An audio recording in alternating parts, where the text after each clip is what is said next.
Welcome back. You're watching DD India News Hour. I'm Abhishek Mahajan. Good news for tech and gadget fans. The new iPhone 16 has been unveiled and is ready for pre-order.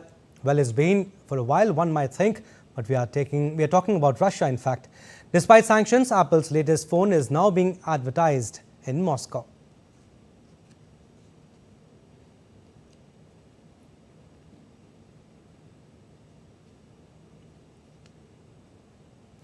And DD India's Lars Walter is with Deutsche Welle in Berlin and has been tracking this story. Lars, fill us in with more details on this.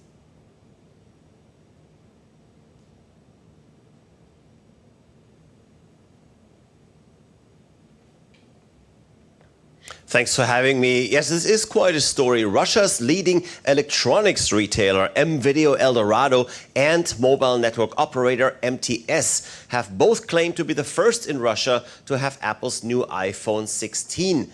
Now, M-Video says deliveries would begin next week, and MTS said it expected physical sales to begin very soon. Now, stating the obvious, Apple has paused all its product sales in Russia in March 2022 and has also halted services like Apple Pay in response to Moscow's invasion of Ukraine.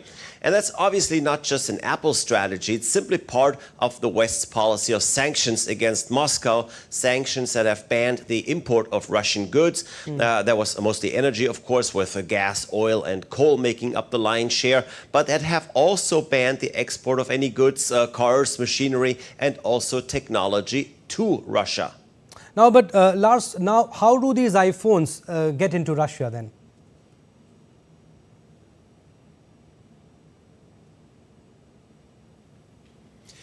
Well, it seems clear that these products are simply routed through countries that have not imposed sanctions on Russia, such as Turkey, Kazakhstan, China, India, and the United Arab Emirates. It's been known for a while that some countries have been more than happy to play the role of middleman and support Russia.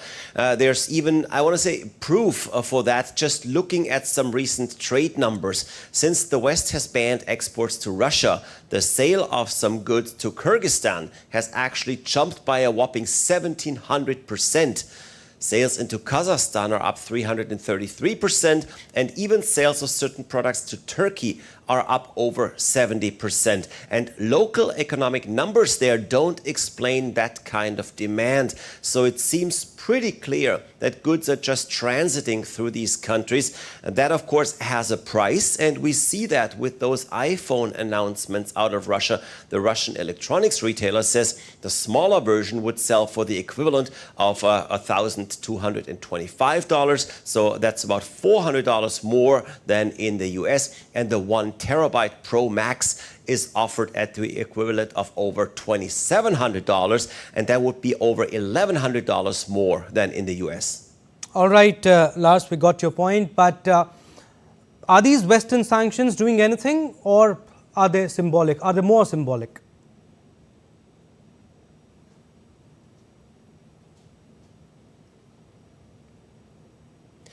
No, they are certainly doing something. The EU alone has adopted 14 sanction packages against Moscow over the 2.5 years that the war in Ukraine has been going on now. And many of them most certainly are painful for Moscow and even Putin and his closest circle. Currently, more than half of exports to Russia and over 2/3 of imports from Russia are banned.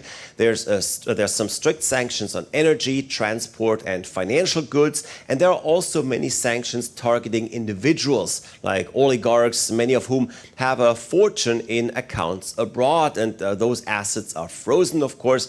We've also heard of some luxury assets like yachts being confiscated and sold. So sanctions are in place and they are generally effective, if only to a certain point, because as we found out, sometimes they can obviously be circumvented. And when that happens, Western countries, at least indirectly, still do business with Moscow when in fact they shouldn't and likely don't want to.